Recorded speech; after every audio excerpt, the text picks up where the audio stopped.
mais l'article ne le précise pas. La loi ne le précise pas.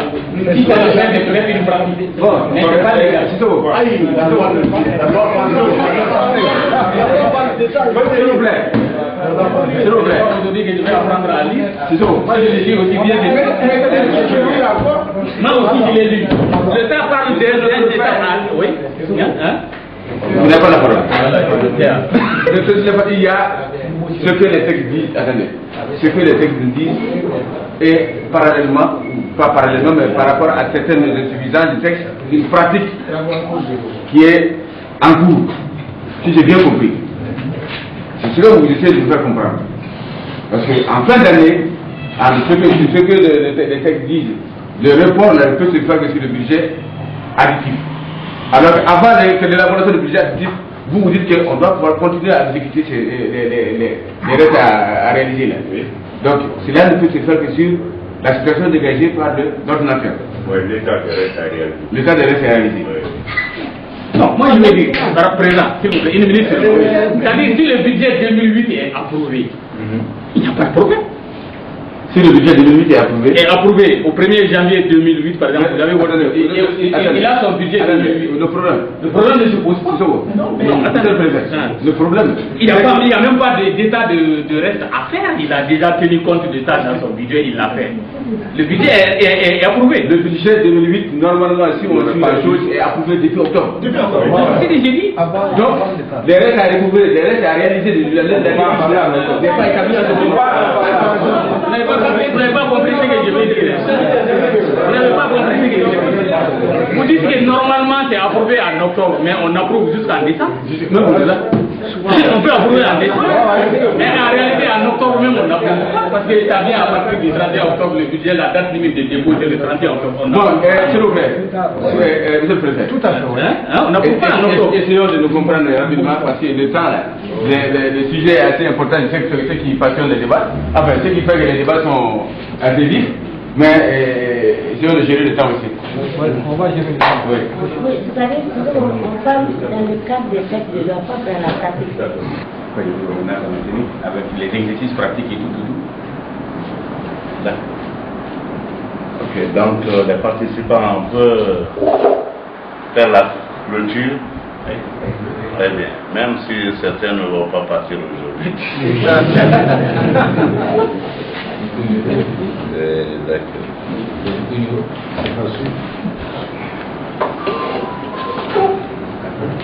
Donc, messieurs les préfets des CEP,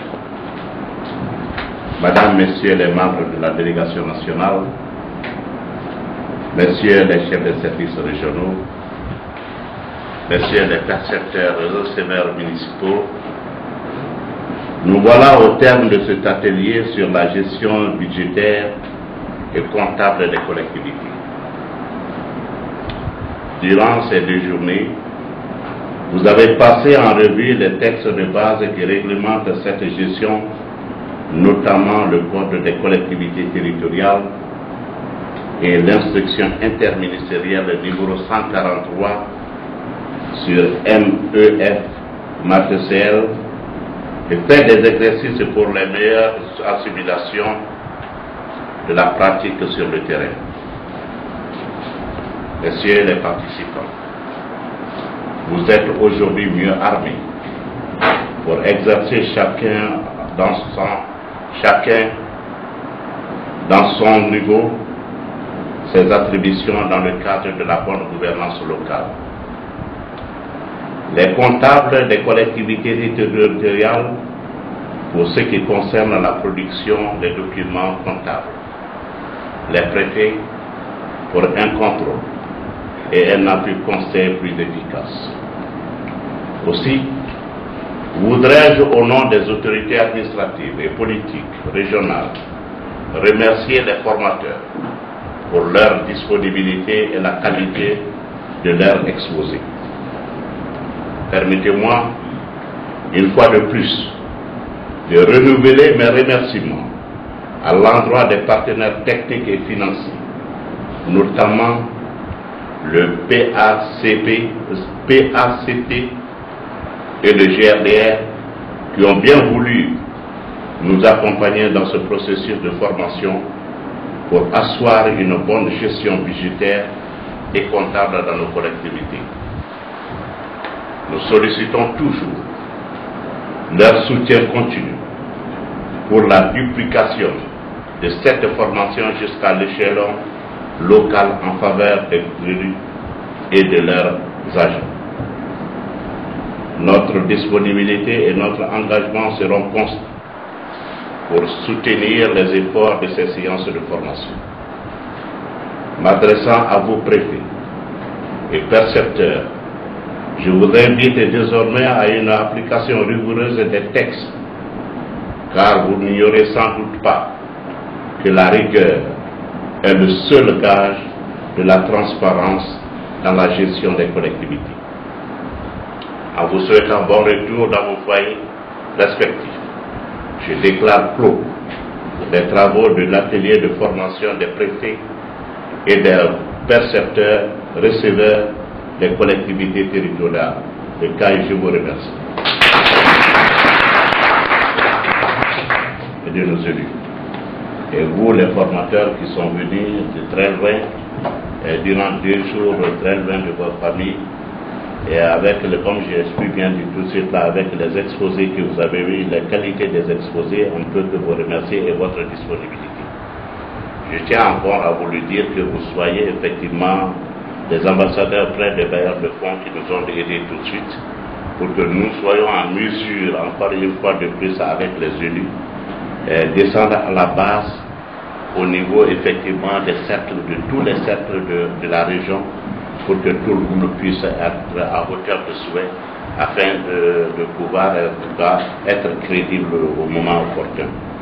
Et encore une fois de plus, je vous demande ce service, parce que seul avec les élus que nous avons ici, il serait très difficile de pouvoir effectivement obtenir cet objectif.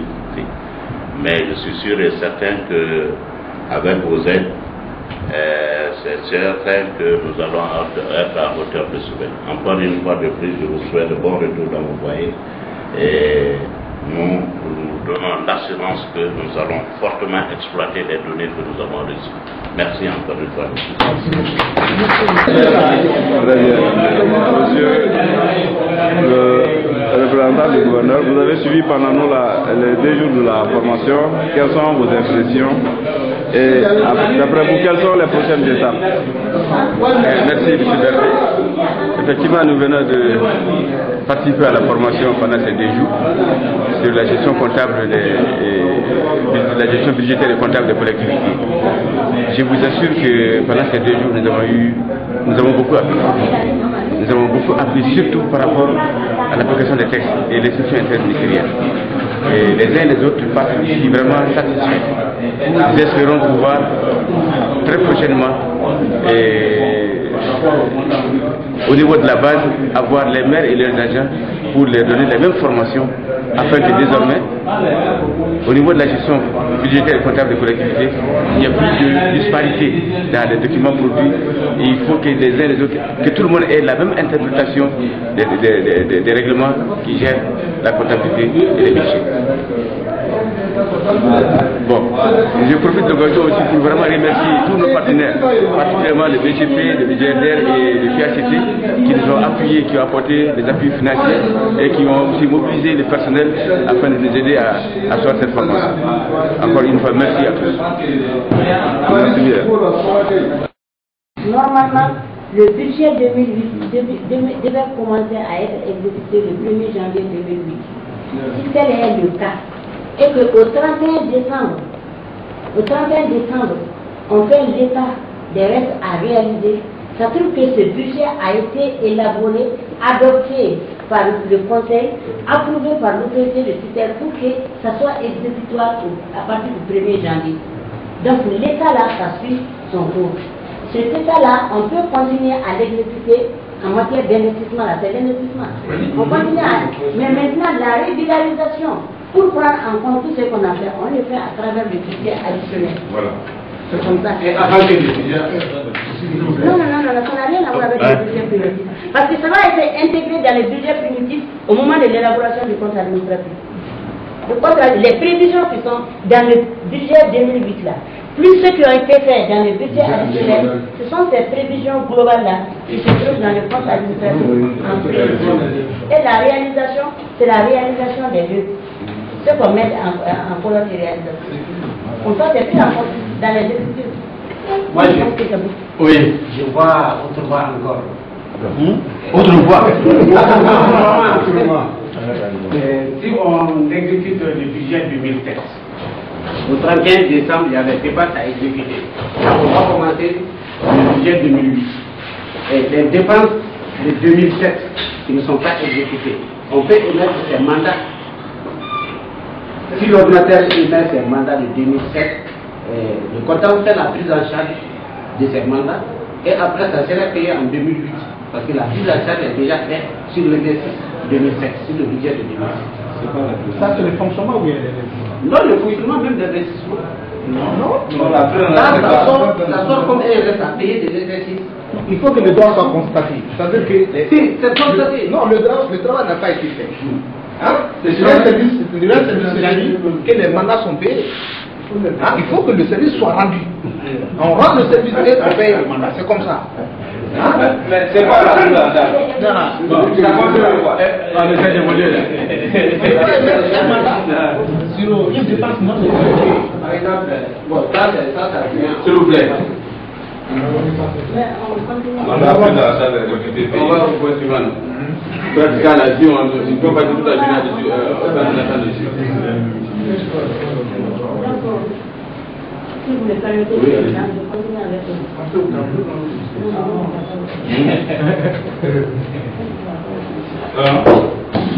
Donc, moi je vais parler du deuxième point de la procédure budgétaire. Je vais parler dans le cadre des deux textes de loi, le code, alors que dans le cadre portant compte des collectivités territoriales notifiées et l'instruction interministérielle numéro 143 du 13 juillet 2004. Cette instruction qui vient compléter la loi est divisée en deux, livre 1, livre 2, quand vous allez la voir. Et je dis d'abord que les comptables ont eu cette instruction de la part de la Direction nationale du trésor et de la comptabilité publique. Mais ce n'est pas présenté comme ça. Mais ils ont la direction est là.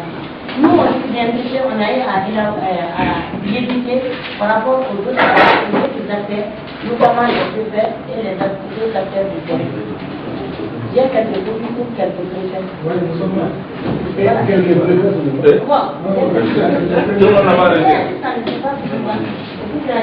Donc, quand vous allez le prendre, on a parlé encore des supports.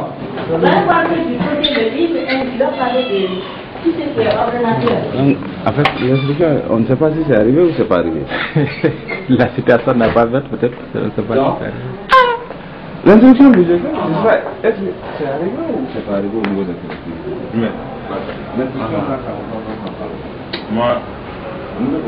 moi, hier. Ah, d'accord, pendant que nous sommes venus à voir. Hier, nous sommes français. Parce que c'est vraiment là-haut. Avant bien de là. Non. Il a un agent qui est là.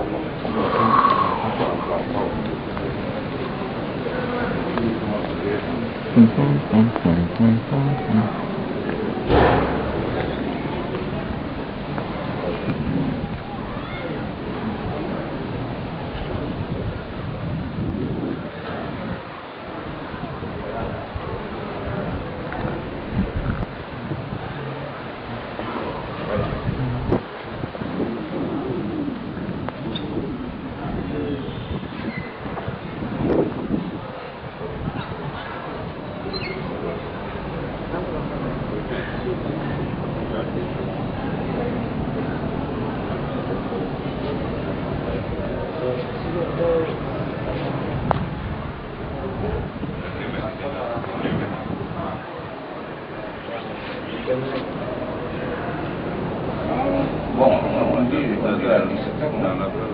dans la première 16h30. On a dit c'est parce qu'il y a les matchs.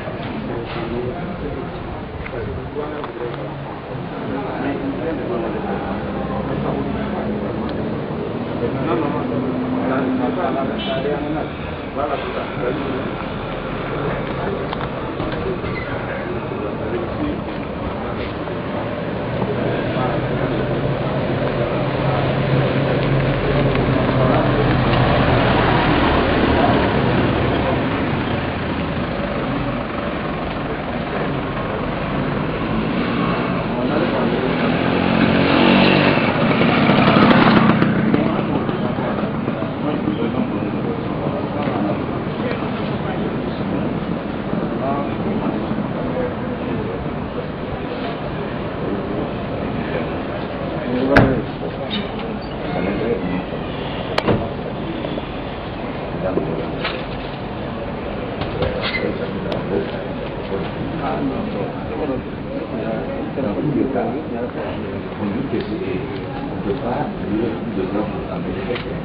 Initialement prévu. Oui, mais c'est celui qui reçoit. C'est pas les crédits qu'on prélève. Il faut dire ça. Non, non. C'est celui qui reçoit, c'est le public qui reçoit. Est-ce que tu as vu? Initialement prévu. Non, non, non. Mais là où on prend la taxe, c'est initialement prévu. Non, on peut. Non, attends. On ne peut pas prélever plus de 20%. Et du crédit. Initialement prévu. C'est celui qui prévoit que c'est quoi. Ça, c'est. Comment il dira que vous ne nous pas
Pour moi, là, c'est ça. Alors, je ne dis pas qu'il faut regarder seulement. La loi dit qu'on ne peut pas faire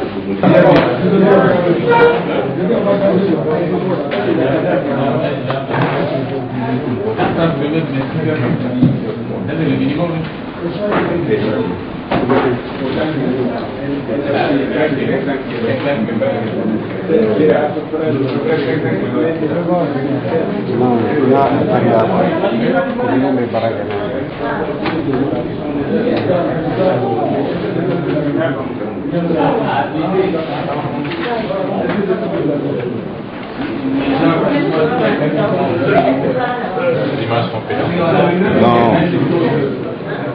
Avec les exercices pratiques et tout. Ok, donc les participants peuvent faire la clôture. Très bien, même si certains ne vont pas partir aujourd'hui.